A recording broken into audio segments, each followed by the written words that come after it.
નમસ્કાર મિત્રો આજની વિડીયોમાં વાત થશે દેશ અને દુનિયાના સુપરફાસ્ટ સમાચારની। સૌપ્રથમ વાત કરીએ તો પાકિસ્તાને દાવો કર્યો છે કે ભારત આપણને ડરાવી નહીં શકે, ભલે તેટલી મોટી સેના હોય। Pakistani army chief general Hasim મુનીરે કહ્યું છે કે તેમણે ભારતીય સેનાને યોગ્ય જવાબ આપવાનું દેશને આપેલું વચન પૂર્ણ કર્યું છે। કુરાનમાં કહેવામાં આવ્યું છે કે નાની સેના ઘણીવાર મોટી સેના પર ભારે પડે છે। આપણી સેના અને પાકિસ્તાનના લોકો કોઈ પણ આક્રમક સામે સ્ટીલની દિવાલની જેમ ઊભા છે। ભારત આપણને ડરાવી ન શકે, ભલે તેમની પાસે ગમે તેટલા શસ્ત્રો હોય કે ગમે તેટલી મોટી સેના હોય અને ગમે તેટલો દાવો કરે। એટલે આ રીતે પાકિસ્તાન પોતાની નાપાક હરકતો બાદ પણ આવા બધા વિવાદિત નિવેદનો કરી રહ્યો છે। મિત્રો, અન્ય મહત્વના સમાચારની વાત કરીએ તો ભારતીય હુમલાના ડરથી આર્મી ચીફ મુનીર બંકરમાં છુપાયો હતો। મિત્રો, અગાઉના સમાચારમાં પણ તમે જોયું કે પાકિસ્તાન મોટા દાવા કરે છે, ત્યારે તેમના સૈનિકો હવે છુપાઈ રહ્યા હતા। ઓપરેશન સિંદૂર દરમિયાન ભારતે 10 મેના રોજ પાકિસ્તાનના નૂર ખાન એરબેઝ પર ઝડપથી હુમલા કરીને વિનાશ મચાવ્યો હતો। ભારતીય હુમલાને જોઈને પાકિસ્તાનના આર્મી ચીફ હસીમ મુનીર બંકરમાં છુપાઈ ગયા। CNN ન્યૂઝ 18ના અહેવાલ મુજબ મુનીર લગભગ 2 થી 3 કલાક સુધી બંકરમાં છુપાયેલા રહ્યા। યુદ્ધ વિરામની જાહેરાત પછી મુનીરને ઘરે લઈ જવામાં આવ્યા હતા। હવે મિત્રો, તમે જ જોઈ શકો છો કે તેમના સેનાના આર્મી ચીફ જ જો સંતાઈ જતા હોય તો દેશનું શું થશે। મિત્રો, અન્ય મહત્વના સમાચારની વાત કરીએ તો મુસ્લિમોને હિન્દુ નામોવાળી દુકાનો ચલાવવા નહીં દઈએ। ભાજપ યુવા મોરચાના મંત્રી વિપિન પાંડે હલ્દીવાનીમાં એક દુકાનની બીજી દુકાને જઈને દુકાનદારોને તેમની ઓળખ જાહેર કરવા કહી રહ્યા છે। ઉત્તરાખંડમાં વિવિધ સ્થળે ઘણા હિન્દુ નેતાઓ આવા અભિયાન ચલાવી રહ્યા છે। જો કે આ અંગે કોઈ વહીવટી આદેશ જારી કરવામાં આવ્યો નથી। દુકાનદારો કહે છે કે આ બધું પહેલગામ હુમલા પછી શરૂ થયું હતું। હિન્દુ સંગઠનો QR કોડ સ્કેન કરીને દુકાનદારોની ઓળખ પણ કરી રહ્યા છે। મિત્રો, અન્ય મહત્વના સમાચારની વાત કરીએ તો અમે પાકિસ્તાનને હથિયાર નથી મોકલ્યા તેવું ચીને જણાવ્યું છે। ચીને પાકિસ્તાનને શસ્ત્રો મોકલવાના અહેવાલોને ખોટા ગણાવ્યા છે। ચીનની સેનાએ સોમવારે એવા અહેવાલોનું ખંડન કર્યું હતું કે જેમાં દાવો કરવામાં આવ્યો હતો કે ચીનનું સૌથી મોટું કાર્ગો વિમાન GNY-20 પાકિસ્તાનને શસ્ત્રો મોકલી રહ્યું છે।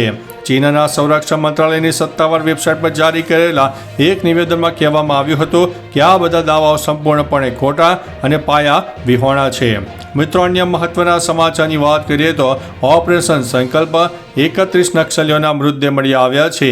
છત્તીસગઢ તેલંગાણા સરહદ પર કરટ્ટે ગુટ્ટા હિલ્સની આસપાસના ગાઢ જંગલોમાં ઓપરેશન સંકલ્પ દરમિયાન 31 શંકાસ્પદ નક્સલીઓના મૃતદેહ મળી આવ્યા છે। હાલમાં નક્સલીઓ ક્યારે માર્યા ગયા તે સ્પષ્ટ નથી।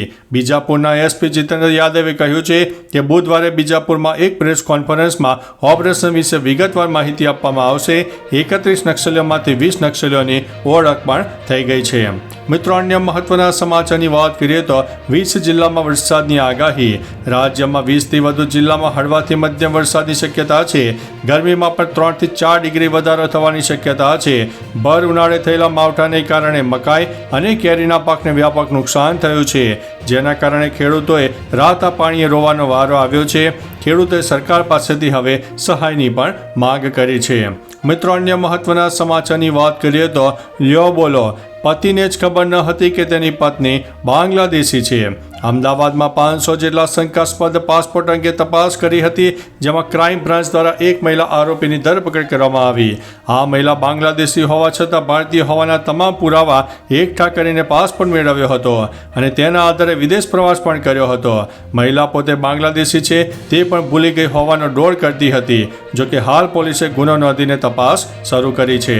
મિત્રો, અન્ય મહત્વના સમાચારની વાત કરીએ તો IPL 2025નું નવું શેડ્યુલ જાહેર થતાં જ ઇંગ્લેન્ડના ખેલાડીઓ મૂંઝવણમાં મુકાયા છે। IPL 2025 ભારત અને પાકિસ્તાન વચ્ચે યુદ્ધ વિરામની જાહેરાત શરૂ થતાં જ ફરી શરૂ કરવાની ચર્ચાએ જોર પકડ્યું છે। BCCIએ આ તકનો લાભ લઈને 12 મે 2025ના રોજ બાકીની મેચોનું નવું શેડ્યુલ પણ જાહેર કર્યું છે। આ નવા શેડ્યુલ ટુર્નામેન્ટ ચાહકોમાં ઉત્સાહ જગાવ્યો છે, પરંતુ ઇંગ્લેન્ડના ખેલાડીઓ માટે આ નિર્ણયે નવી મૂંઝવણ ઊભી કરી છે। હવે તેમને ક્લબ અને દેશ વચ્ચે પસંદગી કરવાનો મુશ્કેલ નિર્ણય લેવો પડશે। મિત્રો, અન્ય મહત્વના સમાચારની વાત કરીએ તો 20 દિવસમાં ભારત પર 15 લાખ સાયબર એટેક થયા છે। પહેલગામ હુમલા પછી પાકિસ્તાન સમર્થિત હેકર્સે છેલ્લા 20 દિવસમાં ભારતની મહત્વપૂર્ણ સરકારી વેબસાઇટ પર લગભગ 15 લાખ સાયબર હુમલા કર્યા હતા, જેમાંથી માત્ર 150 સાયબર હુમલાઓ સફળ રહ્યા હતા. હજુ પણ પાકિસ્તાન, બાંગ્લાદેશ અને મિડલ ઇસ્ટમાંથી ભારત પર સાયબર હુમલા ચાલુ છે. સાથે જ મુંબઈ એરપોર્ટ પરથી ડેટા ચોરી, એવિએશન હેકિંગ અને ચૂંટણી પંચની વેબસાઇટને નિશાન બનાવ્યાની વાત ખોટી છે. મિત્રો, અન્ય મહત્વના સમાચારની વાત કરીએ તો મ્યાનમારમાં શાળા પર હુમલો, 22 લોકોના થયા છે મોત. મ્યાનમારના સગા ઇંગ વિસ્તારમાં સેનાએ એક શાળાને નિશાન બનાવતા 20 વિદ્યાર્થીઓ અને 2 શિક્ષકોના મોત થયા છે, જ્યારે 50થી વધુ લોકો ઘાયલ થયા છે. ફાઇટર જેટ બોમ્બ દ્વારા બોમ્બ વર્ષા થતાં આસપાસના ઘરોને પણ નુકસાન પહોંચ્યું. સ્થાનિકોનું માનવું છે કે શાળા લોકતંત્ર સમર્થક આંદોલનથી જોડાયેલી હતી. સત્તાવાર રીતે સેનાએ કોઈ નિવેદન આપ્યું નથી. અગાઉ પણ મ્યાનમારની સેના પર શાળા અને હોસ્પિટલ પર હુમલાના આરોપ લાગ્યા છે. મિત્રો, અન્ય મહત્વના સમાચારની વાત કરીએ તો ભારતીય સુરક્ષા દળોને મળી છે મોટી સફળતા. જમ્મુ અને કાશ્મીરના શોપિયાથી ફરીથી મોટા સમાચાર સામે આવ્યા છે.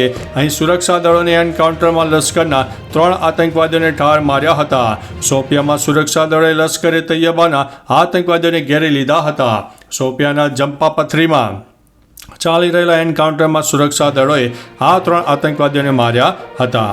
મિત્રો, અન્ય મહત્વના સમાચારની વાત કરીએ તો પીએમએ સેનાના જવાનને મળ્યા હતા. ગઈકાલે સવારે પીએમ મોદી આદમપુર એરબેઝ પહોંચ્યા હતા. અહીં તેઓ વાયુસેનાના કર્મચારીઓને મળ્યા, બહાદુર જવાનો સાથે વાતચીત પણ કરી. તેમણે જવાનોને ઓપરેશન સિંધુની સફળતા બદલ અભિનંદન પાઠવ્યા હતા. સોશિયલ મીડિયામાં પીએમ મોદીની જવાનો સાથેની તસવીરો પણ વાયરલ થઈ રહી છે. મિત્રો, અન્ય મહત્વના સમાચારની વાત કરીએ તો પહેલગામ હુમલાના આતંકીઓના પોસ્ટર લાગ્યા છે. પહેલગામમાં થયેલા આતંકવાદી હુમલા પાછળના ગુનેગારો હજુ સુધી પકડાયા નથી.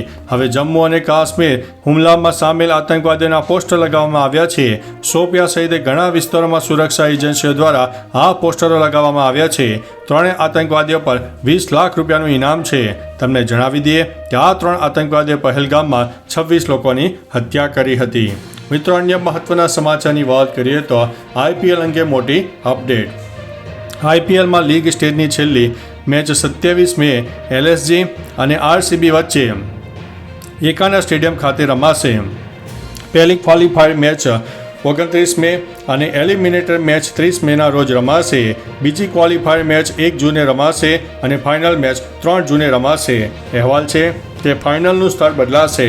ફાઇનલ મેચ કોલકાતાના બદલે અમદાવાદના નરેન્દ્ર મોદી સ્ટેડિયમ ખાતે ખસેડાઈ શકે છે.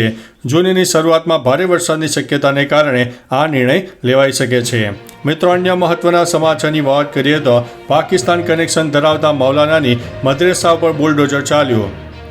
અમરેલી જિલ્લાના ધારી તાલુકાના હિમખીમડીપરા વિસ્તારમાં આવેલા મદ્રેસા પર બુલડોઝર ચાલ્યો.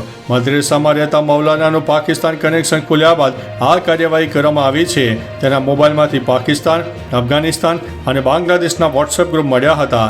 અધિકૃત દસ્તાવેજો ન રજૂ કરાતા તંત્રએ કડક પગલાં લીધા બાદ મૌલાનાએ એટીએસને સોંપીને પૂછપરછ પણ હાથ ધરવામાં આવી છે.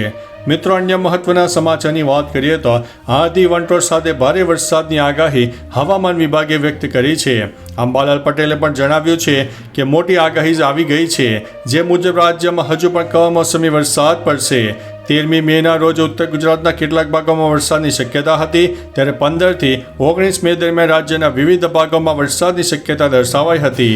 25 મેથી 4 જૂન વચ્ચે અરબી સમુદ્રમાં સિસ્ટમ બનવાની છે અને અરબી સમુદ્રમાં સિસ્ટમ બનતા ચક્રવાતમાં ફેરવાય તેવી પણ આગાહી કરવામાં આવી છે.